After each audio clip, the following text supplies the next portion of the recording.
kulanti wacan oo wanaagsan ku soo dhawaada barnaamij gaar ah aan ku eegayno waxqabadka shaqo ee ciidanka ilaalada amniga wadooyinka saddexdii bilood shaqooyinka ay ka qabteen geedi socodka shaqo ee traafikada waxaana arrintan aan waraysi aan kala yeelanay madaxa traafikada ciidanka ilaalada amniga wadooyinka gaashaanle Cabdullaahi Maxamed Salaad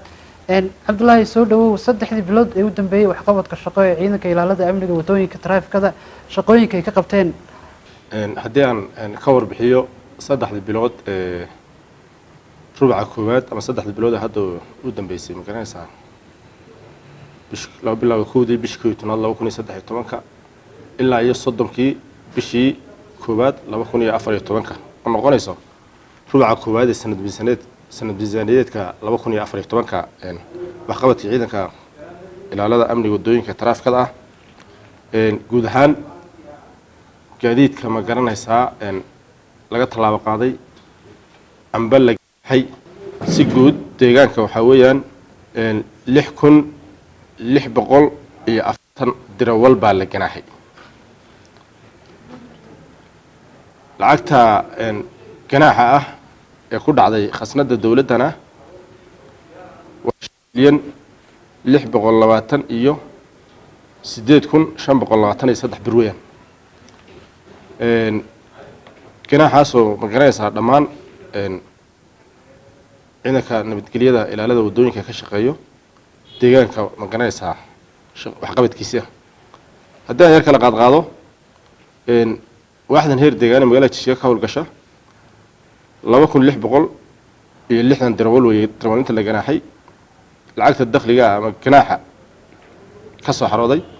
waa 2,585,200 bir gobolka faafan 999 dirawal baa la ganaaxay 515 way lacagta ka soo xarootay gobolka city 778 dirawal baa la ganaaxay lacagta ka soo xarootay dakhligaana waxa weeyaan 712,800 bir gobolka jarar 808 dirawal baa la ganaaxay lacag dakhliga ka soo xarootayna waxa weeyaan 866,025 bir gobolka qorraxay 328 dirawal baa la ganaaxay lacagta dakhliga dawladda xarootayna waxa weeyaan 199,700 bir gobolka shabeelle 295 dirawal baa la ganaaxay lacagta dakhliga ka xarootayna waxa weeyaan 177,648 bir gobolka afdheer 107 dirawal baa la ganaaxay 71,400 bir baa ka xarootay gobolka liibaan 277 dirawal baa la ganaaxay 226,550 bir baa ka xarootay gobolka daawo 152 dirawal baa la ganaaxay 9,500 bir baa ka xarootay gobolka erar 22 dirawal baa la ganaaxay 27,400 bir baa ka xarootay gobolka doollo 214 dirawal baa la ganaaxay lacagta ka xarootayna waxa weeyaan 156,300 bir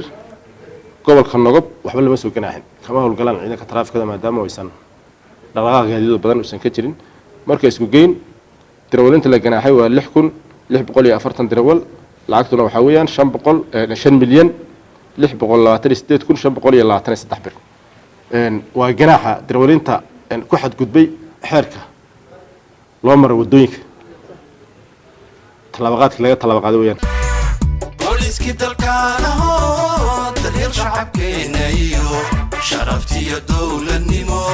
dastuurka ilaalintiisa nabadda ganaanshaheeda durus badan laygu siiyey booliski dalkaana daryeel shacabkeena iyo sharaftiyo dowladnimo dastuurka ilaalintiisa nabadda ganaanshaheeda durus badan laygu siiyey waxaa jira ciidanka howlgalkiisu aad buu wanaagsan yahay laakiin si darawalinta ay hawsha iyada ninkii mar la soo ganaaxa mar labaad uusan ugu noqonin qorshe yaroo habsan naga baa jira qorshahaasoo ah waxaa weeyaan in database intii la sameeyo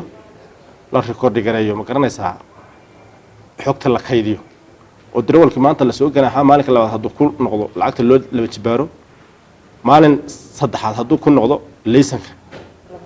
laga laga caqabadeeyo ama laga kansalo muddo sanad ama 6 bilooda hadduu mar kale ku noqdana laga mamnuucaba inuu gaadiid dambe wado marka qorshihii isaga ahaa yaan database baan weli yaan la sameeynin garanaysan ku guda jiraa inaan sameeyno aduu waa dee wax u baahan shaqaalihii iyo in la isla helo qalabkii iyo wixii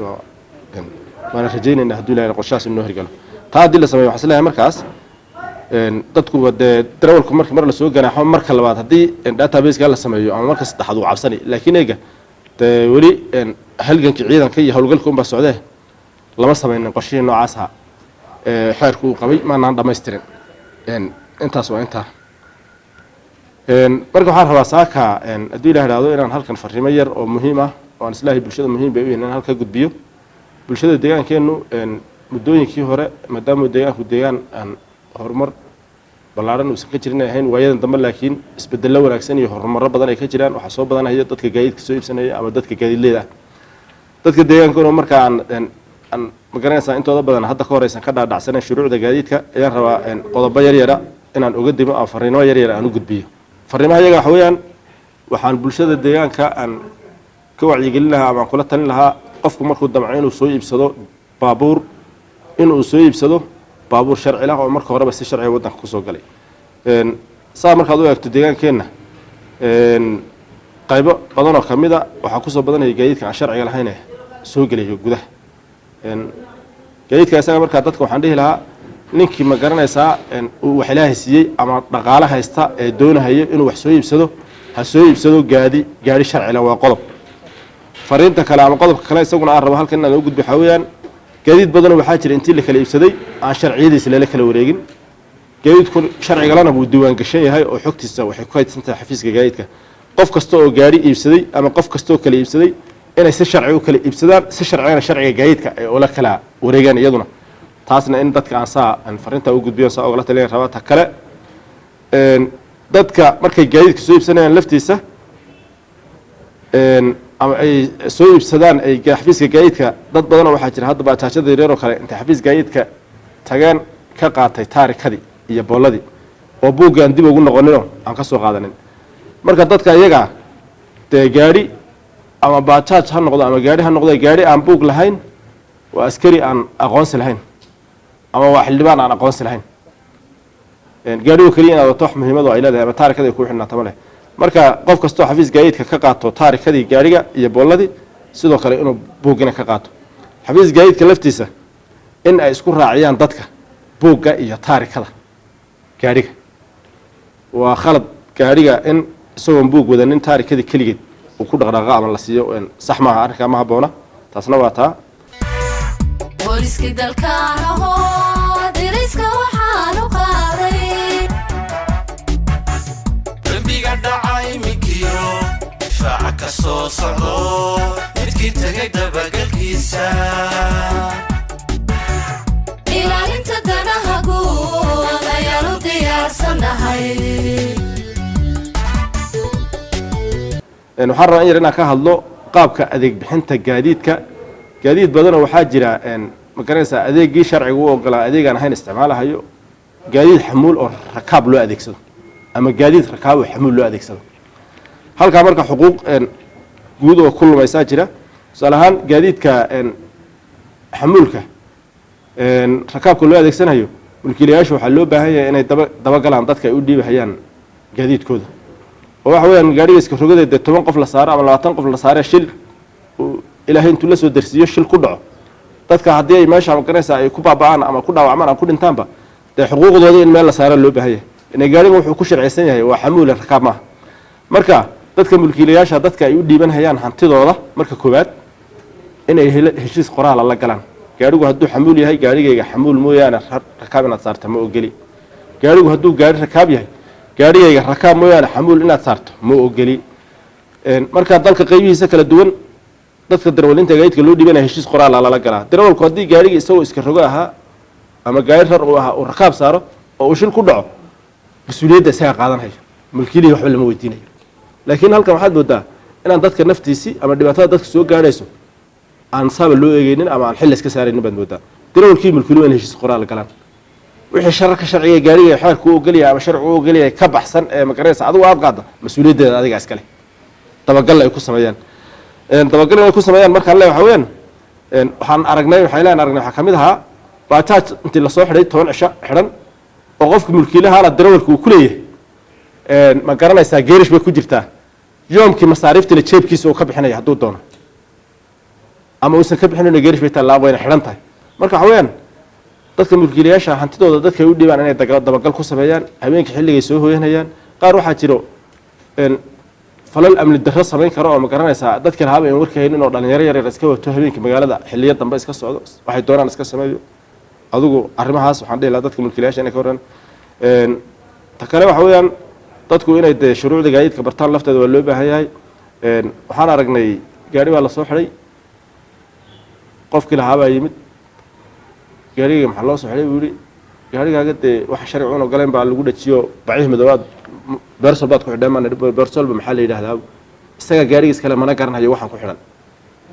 ya inuu sharcigu ogol yihin kalena ma garanayo inuu ku soo dayin kale xitaa ma garanayo booliskii dalkaanaho dadweynuhu waa dhagaa dareenkaygiyo indhaha inaanu dabacsanaado dulqad badan aanu yeesho durus badan laygu siiyey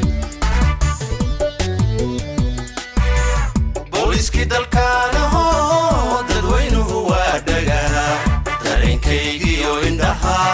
inaanu dabacsanaado dulqad badan aanu yeesho durus badan laygu siiyey waxaa lagu wacyigelin karaa dadku dee kolley maadaama hadda uu horumarka soo badanhayo owgii ay hantiilayaasha gaadiidleydaana ay soo badanhayaan ee deegaanku inay sharciga gaadiidka bartaan iyagay u fiicanta marka taasna waa taata kale waxa weeyaan dee sharciga gaadiidka ama si guudba sharciga in la ilaaliyana bulshadoo dhan bay u wanaagsan tahay sababta waxa weeyaan dee magaaladan arkayso hadda dhul aan sharci lahayn laguma noolaan karo ruuxa inuu nolol fiican u helo inuu nabadgeliyo sharci helaa ka horeyso nabadgelyada sharci in la helana wax dee dad khaasa khusaysa ma ah wax dadkoo dhan u yaallo haddii nabadgelyo la waayo magaalada quruxda badan ma qurux badnaanayso magaaladan maanta aad aragtay quruxda badan ee waxaasoo fooqa uu ka dhisnay yahay waxaasoo laami uu ka socday waxaasoo horumar ka socdo yaa ma qurux badnaanayso nabadgelyo dadkoo dhan bay u tahay haddii nabadgelyo la waayo ma garanaysaa ma xaaladdu sax ma noqonayso ka macallinkaa ma shaqo tegi karo ka sheekhaa ma cibaadaysan karo ka kursiga ku fadhiya mas-uulkaa kuma fadhii karo ya waxa ma garanaysaa ay dadka ku deeqaysa magaaladan ee lagu wada joogo ay ku qurux badan tahay ay ku fiican tahay amniga weyn magri amniga wixii taaban oo dhan bulshadu inay ka wada shaqayso taasna waan kula talin lahaa si guud deegaanku waa nabadgeliyo qofkuna haddii uu sharcigu leeyahay gaariga in la wado wax u diidahay ma jiro su-aasha iyadaa laakiin waxay la xidhiidhaa qodobkii marka hore aan ka jawaabahayo dee qofku waa iska xoro xilligu doono hadduu socdo waxa weeyaan isbitaalku dan ka yeelan karaa meel kaluu dan ka yeelan karaa wax nidaam oo si guud waxayna male laakiin gaadiidkan yaryarka ah hadda magaalada ka socdo ayaa waxaa ka soo baxayo nidaamyo ma garanaysaa dad dhalinyaro aada u yaryar oo ma garanaysaa qaabka gaadiidku adeegsanaya markaad dhowrto faldambeedyo keeni kara ama amdirdarro keeni karo baajaajkoo dhowr dhalinyaraha habeenka isla saaran yihiin oo iska socdaan saacada aan habboonayn iyo meelaan habboonayn ay socdaan waxyaalaha noocaasna waxaa loo baahan yahay in dadka mulkiilayaasha gaadiidleyda ay gaadiidkooda kontaroolaan hay-adaha magaranaysa laamaha amnigu de way ka tallaabo qaadaan mar kasta way ka tallaabo qaadaan sharciga laakiin dadka ayaa loo baahanyay inay hoggaansamaan oo ilaaliyaan sidee ugu hoggaansami karaan waxay ugu hoggaansami karaan barnaamijyada wacyigelinta ah oo la xoojiyo wax badan buu ka bedeli maslaha nidaamka ma garanaysaa baraarujinta dadka oo qaybaha kala duwan ee bulshada ay ka qayb qaatana waxba iska bedeli karaa markaana waxaan qabaa culimada laftooda inay ka hadlaan dee dhalinyarada yaryarka ah ma garanaysaa dhibaatooyinka samaynhayo gaadiidka aan saacadaha aan habboonayn iyo qaabkaan habboonayn u isticmaalahayo dadka mulkiilayaasha gaadiidkooda dadka aan sharciga lahayn u dhiibanhayo sababtaa dee shilku uu dhici karaa laakiin ninka laysan kale hadda shilka uu galo iyo ka aan laysanka darawalnimo lahayn sharciga wadasta aan lahayn shilka uu galo dee xagga sharciga marka laga eego sax maaha marka arrimaha noocaasa dadka ma garanaysaa bulshada saamaynta ku leh hadday culimo yihiin hadday ma garanaysaa madax dhaqameed yihiin hadday odayaal yihiin in ay ka qayb qaataan oo ma garanaysaa nidaamyada wanaagsan ay u sheegaan bulshada inay muhiim tahay markaa laamaha amnigu kulley wacyigelin inta hadda ay ka awoodeenna way wadaan wayna sii wada doonaan hadduu ilaahay tallaabo qaadkuna dee shuruuddu waxaa weeyaan qofka sharciga jabiya in la qabto waana la qaban taas ma garanaysaa qof kasta oo nidaam aan sharciga ogoleyn ku dhaqaaqa iyadu wax ma garanaysaa wada hadal looga geli ma jiro qofka sharciga jabiya waa la qaban tallaabo sharciga laga qaaday booliska dalkaana hoo diriska waxaan u qaaday dambiga dhacay mikiyo difaaca ka soo socdo midkii tagay dabagalkiisa ilaalinta danaha guud ayaanu diyaarsanahay